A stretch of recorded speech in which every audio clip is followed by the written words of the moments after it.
Hey guys, and welcome to another First Impressions video, the video game series in which we look at a recently released game and I give you my first thoughts and impressions. Today we're looking at Asterigos, Curse of the Stars, which is a Souls type game that I hope I have pronounced correctly. It's a very pretty game, it features difficulty settings, there's a large array of movesets, there's a unique way that you can build your character, it's got talent trees, it's got everything you could possibly imagine. The voice acting's really good. The only thing that I don't like about it is a purely aesthetic thing, and that is the subtitles like back bar. It's got a very opaque way of putting the text onto the screen that I don't like, but that's purely a subjective thing. I can see how it is useful and good for accessibility reasons. So that's it. I don't like Souls games.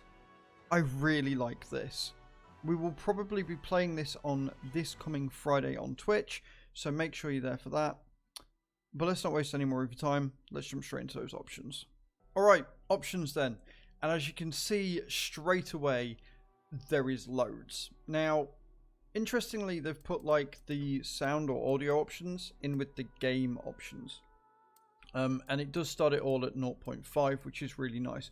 What I would probably suggest is turning the voice volume up just a little bit, because it's not balanced incredibly well with the rest of the game. So I would very highly recommend turning the voice volume up if you want to hear the really nice voice acting above everything else.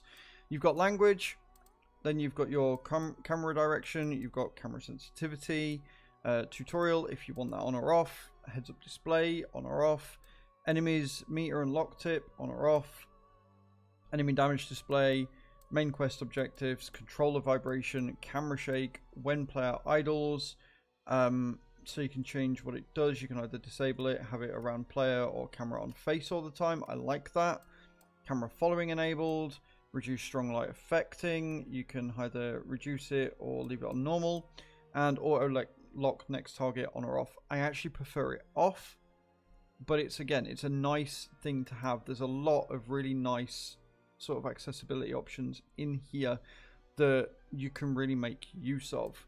Your video settings, you've got your gamma, resolution, display mode, VSync on or off, subtitle font size. Now I've put the font size on big because it is quite small, but again it seems to make the opaque block behind it that I mentioned in the intro a lot bigger as well, so it is worth bearing in mind, like, you do lose a lot of the screen if you have that, but it's really nice to see that they've got this different font size here. Your graphics, again, there's a lot here. This is really nice to see. It is also important to note that the optimization's pretty good. I've turned everything up to max because most of it was set to max with my system, but not all of it, and I did have a bit of juttering in certain cutscenes when the game first loaded in. After that though, it's been smooth as silk, it's really well optimized, it's very good, and as you can see there is a lot of options here. They've even got AMD options as well, which means that this game is going to be much better if you use a AMD card and CPU together. Your input, you can have left stick pressed in for dash, or you can use your dash input. It is sort of advised that you use a gamepad with this, but I can see people getting on perfectly fine with a keyboard and mouse as well. What is also nice as well is that it does flip between controller and keyboard and mouse very, very seamlessly, which is really nice. You can't rebind your keys for the controller, but you have got 4 different types that you can set to, so you can get it to sort of work the best way possible. Also, what's really nice to see is that when the game first starts, you can choose between which input you actually prefer for confirm. So you get to choose whether you want A or B, which is something you don't often see, and depending on where the game is originally made, kind of dictates what your confirm button is going to be. So I like that. That's, again, a really nice accessibility option that they've added. So there's your options. Very, very full, very, very encompassing of everything that you may or may not need in life for this game. What's the gameplay like? Let's go and have a look. Alright, here we are. We are very, very early in the game. I'll walk around and then I'll go through each of the options that you've got that allow you to customize your character and show everything that goes on there. So, as you can see, the world is very bright, it's very vibrant, it's absolutely bloody gorgeous. The world is set fantastically. I will say that the textures in the distance aren't the best. Like, the trees look a bit sort of smudgy, but then you've got the nice breeze flowing through it the closer you get. And the character model looks great as well. Like, she looks fantastic. I love her eyes. They're very bright, very vibrant. And the movement is really nice as well. Sometimes you can get games where the movement looks a bit odd. It looks a bit jarring. But in this, that isn't the case at all. You've got lots of things that you can go around and see, and you can read and, you know, find little bits and tips around the world. And here you can actually see what I mean about the subtitles. The block behind it is clearly done to make it more visible, but I feel like it looks tacked on.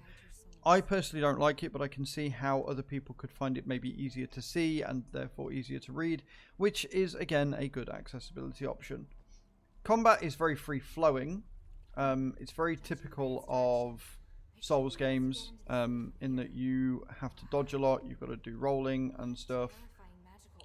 You get to choose your playstyle, which is really nice. You have a base weapon of each type when you start in, and you can go through and change as and when you desire, unlike a typical Souls game where you choose a class and that class dictates what weapon you kind of use.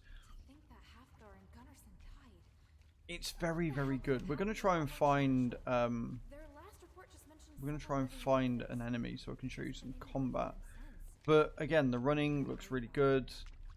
We're running through a sewer and we're following this sort of magical trail. And again, the voice acting is fantastic. There probably are going to be spoilers because I'm very, very early in the game. And the game did throw me straight into a boss battle early on. Like, it did very, very much just throw me in at the deep end, which is not bad.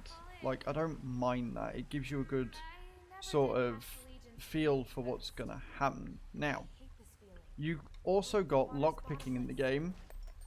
That's not really lockpicking, you just have to open a chest with your daggers and you will get certain ores and other good things around. There's lots to explore. But yeah, the game is very, very good. Now, you're going to need a lot of vials. Like, this is an easier type of Souls game, but it is still a Souls game. You're going to take a lot of damage, and you're going to have to sort of get around that. Now, unlike a typical Souls game, it's very generous with the vials. Like, I've got 14. You don't tend to get that many when you're playing a Souls game. So again, it just leads into the fact that it's a bit of an easier sort of entry into the genre. If you want to get into the genre of FromSoft games and stuff, then this is probably going to be a really good entry point. Also, you can see what I mean about it being a bit janky with certain parts that I'm going through and stuff. And now we're going to be seeing a bit of story. This looks incredible. This is really, really well done. What I'm going to do is I'm going to stop recording. I'm going to find some combat and then I'll show you how the combat works. Alright, we're in the first zone and we have some enemies. Now, if I had one thing to sort of complain about, it's that the enemies are incredibly sparse. There's not a lot of them. But combat is, as you would expect from a Souls game, it's learning patterns and sort of not getting hit as often as possible. You can sort of target them, which makes it a lot easier to dodge out the way, and you get a number of different weapons that you can choose from. You have a resting point, and that resting point works the same as any other bonfire, in that you can basically sit and farm out an area by going back, resting, and letting everybody come back to life. You get Stardust, which is basically the same as Souls. I'm being shot from somewhere and I don't know where. And you basically work through each area, get to a point where you can upgrade each sort of talent and stuff, which I'll show you in a minute when you level up. And basically you're supposed to do what I'm not, which is dodge out the way, dodge and weave, roll, etc. and do a load of combat. Now, like I say, the scenes are a bit janky, I'm not going to lie. You also get special moves, which look really cool, and you can unlock more as you go through. They seem to do an area of effect damage, and like I say, you've got your healing potions here, which they're very generous with, and you're probably going to need them, especially if you're bad at games like this, like I am. Now, I'm starting on normal difficulty. I'm not on like easy or hard or anything. It's just bog standard normal difficulty, and it does provide an interesting challenge. Like I say, it would be nice if there was a few more enemies about. There seems to only be like a couple dotted around. I don't know if that's going to change later on. As you go through the game, I don't know if it's going to increase the intensity of them. But yeah, it's not bad. The combat is pretty fluid though, I will say this. The moves and everything look really cool, and you can equip a second weapon which does a single one-off attack. And then, like I say, you've got your specials as well. So that's how the combat works. Very smooth. Let's see how the leveling features and equipping and all that good stuff works as well. Okay, so how does abilities, talents, and equipping everything work? You've got this screen here, which is your ability screen, and this shows you what talents you've got and what attributes you've got, and then you can set your skills accordingly. So if we look at the attribute points here, this is your basic stats. You've got PCS, which is your attack, Con, which is your HP, and ACN, which is your speed and your stamina and stuff. It gives you 15 points to start with once you beat the first boss, and you can equip them however way you want. However, it looks like once it's confirmed, and you can't go back on that. So it's kind of set in stone. Your talent points are a little bit different. It looks like you have a big constellation that when you confirm will increase and go around. So you can constantly go around here and choose which sort of tree you want to go down from your starting point. And each of these need to be linked. So it reminds me a lot of the talent tree in games like Path of Exile and stuff, where you will get a certain amount of points and they will add abilities and big bonuses and things that you can do. And it's pretty cool. It's pretty bog standard. There's not anything like crazy here, but little stat improvements are not a bad thing to have, especially if it gives you new moves that you can work with and stuff. Then you've got your setting of the skills and the perks. Now, obviously, I've only got the first one unlocked so far, but as you can see, they unlock as you go down. So if I was to select here, you can see all the different ones that you've got available and what weapon they kind of use. And then this one uses a combination of the 2 or 3 weapons that are there. And then setting your perks, pretty straightforward. Each ones that you unlock from your talent tree will automatically select, which is nice. So it'll just switch them on, but you can switch them off if you so desire, or don't really want to use them for whatever reason to make the game a bit harder. It's nice, but as you can see, there's a lot to unlock, and as a result, a lot that you can do. Your profile is where you will see your overall stats and the weapons that you can use. It starts you with a sword and shield, daggers, hammer, spear, staff, and bracelets. Now, the staff is the only one I've not really worked out how to use. It seems like it shoots concentrated magic, but I don't quite know how. I can aim, but I haven't worked out the fire button yet. And that's probably just me being stupid, but it is the most difficult to use as a result. I'm currently using the daggers with the hammer because they seem like the best combination. You've got a nice long heavy attack with the hammer, and then you've got your quick dart in, dart out with the daggers.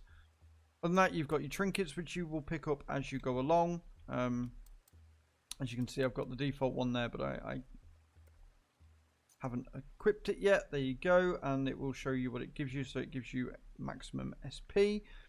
And then you've got your quick items down here as well. And then you've got your outfit, which you can change. I think that comes with some DLCs and extras as well. So yeah, there you go. Pretty in-depth character selection, pretty nice combat, very good story, lots to get you involved in. Souls-esque, so it's relatively challenging. I really like this game. Let me know in those comments down below what you think, guys, and I'll see you all next time. Ciao, ciao.